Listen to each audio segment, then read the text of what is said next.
धरण नाही, कॅनल नाही, पाईपलाईन नाही, म्हणजे ज्या गावाला ओढा पण नाही त्या गावाला जर हे अख्खं काम झालं, 2000 एकर क्षेत्रावर 2000 शोषखड्डे, 4 महिन्यात एक थेंबही बाजूला जाणार नाही, पूर्ण जमिनीत पाणी मुरल्या जाईल, प्रचंड पाणी पातळी वाढेल, ते गाव आज 12 महिने बागायतदार झाले. तर हे सगळं काही खूप कमी पैशात होतं, कमी वेळेमध्ये होतं. स्वतः शेतकरी याला करू शकतो. तुम्हाला 20 एकर जमीन आहे, एक JCB मशीन आणा, 10 घंट्यात 20 खड्डे करती आणि दगड तुम्ही तुमच्या कुठून आनंद भरा, संपला विषय. गाव जर एकत्र आलं आणि JCB मशीन जर सगळ्यांनी लावली तर म्हणजे आतापर्यंत आपण पाहिलेलं आहे, पाणी फाउंडेशनच्या कामाला पोकलँडला 10-10 लाख रुपये बिलं गेलेत, बरोबर आहे. 5 लाखामध्ये 2500 एकरचं क्षेत्र आम्ही कंप्लीट करतो, 5 लाखात. हे आम्ही करून दाखवलं इथं. आज 181 गावाला पाणीदार केलंय.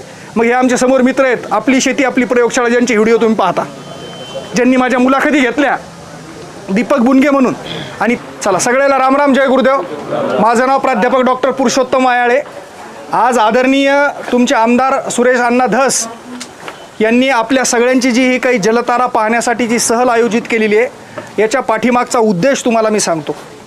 हे आमचे मित्र आहेत. मेजर माणिक दौंडीला माझा कार्यक्रम झाला. तुमच्या भागातले 7 सरपंच लोक जलतारा प्रकल्प पाहायला इथं आले होते 25 डिसेंबरला.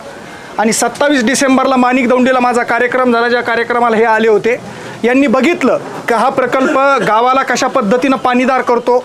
आणि शेतकऱ्याच्या समोरचे जे 2 संकट आहेत आज प्रत्येक शेतकऱ्याच्या समोर, पाणी पातळी खोल गेल्यामुळं आर्थिक उत्पन्न कमी झालं आहे, आणि दुसरं संकट जे ते जास्त पावसामध्ये रान पाणी धरायला चिबडायला लागले, पाण्याचा निचरा होत नाही आहे, आणि त्याच्यामुळं शेतकऱ्यांचं खरीपाचं आणि रब्बीचं सगळं सर्कल इनबॅलेन्स झालं आहे आणि आर्थिक उत्पन्न कमी झालं आहे. आणि मग त्यावर आपण 2020ला जलताराचं संशोधन केलं. मी 2006 पासून art of living Gurudev Shri Ravishankarji यांच्या संस्थेबरोबर जुडलेलो आहे. मी आर्ट ऑफ लिव्हिंगचा प्रशिक्षक म्हणूनही काम करतो. गावागावामध्ये तणावमुक्तीचे, निरोगी जीवन जगण्याचे, व्यसनमुक्तीचे सगळे शिबिरं आम्ही घेतो. पण मी खास या गावात राहतो. हे छोटंसं गाव आहे माझं. माझे वडील शेतकरी होते, आजोबा शेतकरी होते, आणि आज शेतकऱ्यांच्या समोर पाणी नसल्यामुळं जे आर्थिक संकट उभं राहिलं आहे. बघा, आपल्या आजोबानं ज्या शेती केल्या त्या पाण्याच्या शेती होत्या. त्यावेळेस 100 फुटावर पाणी लागायचं. वडिलाकडे आल्यावर जिरायती झाले मेजर, बरोबर आहे की नाही. 2 पिकावर आलो ना, आपल्या हातात आल्यावर कोरडवाहू झालं आहे. म्हणजे आज 500 फुटापर्यंत पाणी पातळी गेली आहे. मग शेतकरी मित्र, तुम्हाला सगळ्याला माहिती आहे की शेतीला लागणाऱ्या सगळ्या साधनापैकी महत्त्वाचं साधन म्हणजे पाणी आहे, बरोबर ही गोष्ट. आणि आज तुमची आमची मानसिकता एक झालेली आहे की गावाला पाणीदार करायचं असेल तर गावात धरण व्हायला पाहिजेत, गावामध्ये कॅनल यायला पाहिजेत, गावामध्ये पाईपलाईन यायला पाहिजेत, बरोबर आहे की गोष्ट. मी स्वतः नदी पुनरुज्जीवनावर काम केलं, पाणलोटावर काम केलं, पण त्यातून मला पाहिजे तसे रिझल्ट सरपंच भेटले नाहीत. 1 वर्ष पाणी यायचं, दुसऱ्या वर्षी गायब व्हायचं, पुन्हा टंचाई यायची. आणि मग हे काम करत असताना मला एक अमेरिकेतला मित्र मिळाला, ज्याने मला खूप मोठी मदत केली. आणि आम्ही दोघांनी मिळून या जलतारा नावाच्या नवीन पाणलोटाच्या किंवा पाण्याच्या एका नवीन प्रकल्पाचा शोध लावला, ज्याचा शोध मी माझ्या स्वतःच्या शेतात लावलेला आहे. ही जलताराची जन्मभूमी आहे. हे 25 एकरचं माझं शेत आहे, रोडवर आहे. हे हॉटेल पण माझीच आहे. इथं 15-20 पोरांचा रोजगार आज त्यांच्या हाताला मिळाला आहे. समोर आपण जे ग्राउंड केलेलं आहे कमर्शियल असल्यामुळं आता इथून आमचा समृद्धी महामार्ग चालला आहे, म्हणून तो मी आता प्लॉटिंग करतोय. पण त्याच्यातही जलताराचे शोषखड्डे आहेत.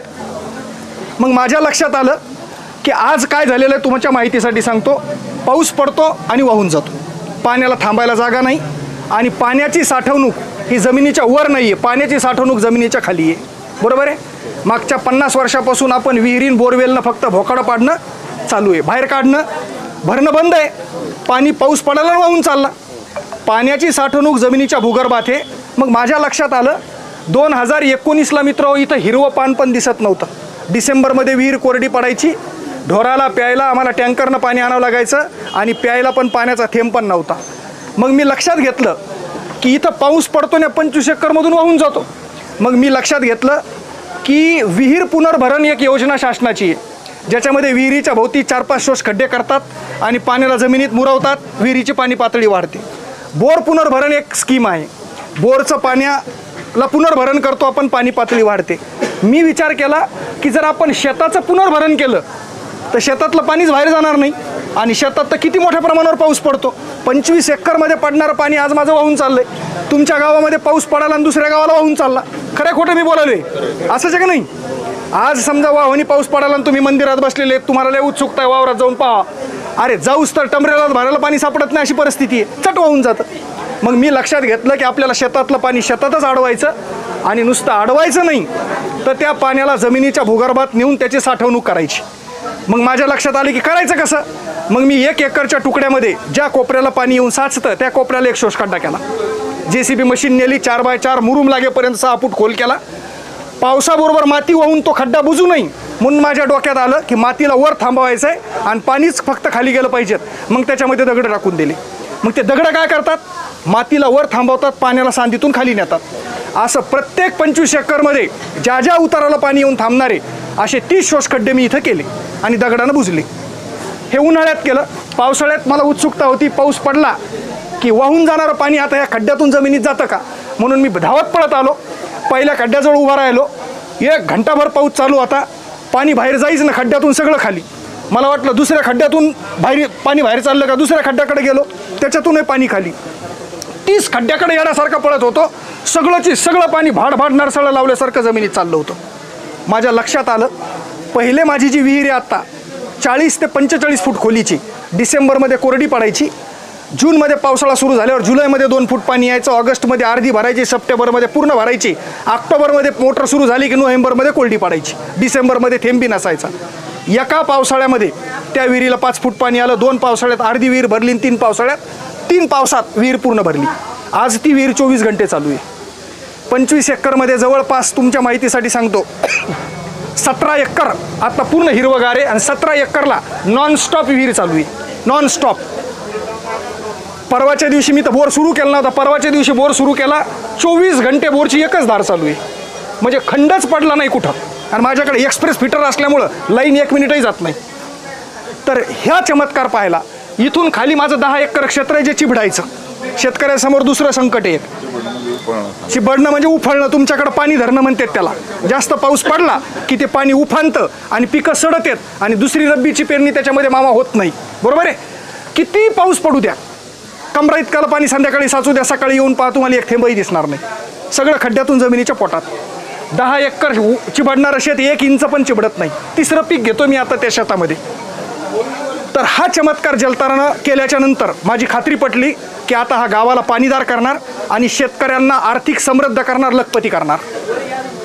मग माझ्या नजरेत होतं आमच्या इथं मी हा कार्यक्रम केल्यावर माझ्या डोळ्यासमोर होतं की राळेगण एकच आदर्श बनलं, हिवरे बाजार एकच आदर्श बनलं, पण दुसरे नाही बनले. मग मी प्लॅन केला की माझ्या मतदारसंघामध्ये तालुक्यात 221 गावं आहेत, आपण 5 वर्षामध्ये 221 गावं पाणीदार करू. मग 2020ला मी हे संशोधन केल्यावर 2021ला 4 गावं जिथं टँकर यायचं डिसेंबरमध्ये आणि जानेवारीमध्ये लोक ऊसतोडीला जायचे, त्या गावात हे काम केलं असते. 4ही गावं 12 महिने बागायतदार आहेत. मग 50 गावाला केलं, मग 84ला केलं, मग 35ला केलं. आजच्या डेटमध्ये 181 गावामध्ये 86,500 जलताराचे शोषखड्डे केलेत आणि 1,75,000 जमीन पाण्याखाली आली. धरण नाही, कॅनल नाही, पाईपलाईन नाही, म्हणजे ज्या गावाला ओढं पण नाही त्या गावाला जर हे अख्खं काम झालं, 2000 एकर क्षेत्रावर 2000 शोषखड्डे, 4 महिन्यात एक थेंबही बाजूला जाणार नाही, पूर्ण जमिनीत पाणी मुरल्या जाईल, प्रचंड पाणी पातळी वाढेल, ते गाव आज 12 महिने बागायतदार झाले. तर हे सगळं काही खूप कमी पैशात होतं, कमी वेळेमध्ये होतं. स्वतः शेतकरी याला करू शकतो. तुम्हाला 20 एकर जमीन आहे, एक JCB मशीन आणा, 10 घंट्यात 20 खड्डे करती आणि दगडं तुम्ही तुमच्या कुठून आनंद भरा, संपला विषय. गाव जर एकत्र आलं आणि JCB मशीन जर सगळ्यांनी लावली तर म्हणजे आतापर्यंत आपण पाहिलेलं आहे, पाणी फाउंडेशनच्या कामाला पोकलँडला 10-10 लाख रुपये बिलं गेलेत. बरोबर आहे. 5 लाखामध्ये 2,500 एकरचं क्षेत्र आम्ही कंप्लीट करतो 5 लाखात. हे आम्ही करून दाखवलं इथं. आज 181 गावाला पाणीदार केलंय. मग हे आमच्या समोर मित्र आहेत, आपली शेती आपली प्रयोगशाळा, ज्यांचे व्हिडिओ तुम्ही पाहता, ज्यांनी माझ्या मुलाखती घेतल्या, दीपक बुनगे म्हणून, आणि त्यांनी हे व्हिडिओ प्रसारित केले आणि त्या व्हिडिओनं विक्रम केला. 50-50 लाख लोकांनी व्हिडिओ बघितले. आणि मग अण्णांना पण व्हिडिओज बघितला होता आणि त्यांनी मला त्या दिवशी मच्छिंद्रनाथ गडावर बोलवलं. या लोकांनी एवढा सत्कार केला की प्रोटोकॉल नसताना मला CMच्या हाताने यांनी सत्कारित केलं.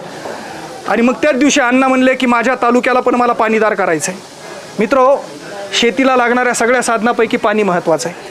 मी माझ्या तालुक्यात जे काम केलं त्या गावात अशी परिस्थिती होती, 10 एकरच्या शेतकरी, 10 सदस्यांचं कुटुंब राहणारं, पाणी नसल्यामुळे एक माणूस शेती करायचा, 9 रोजदाऱ्या करायची.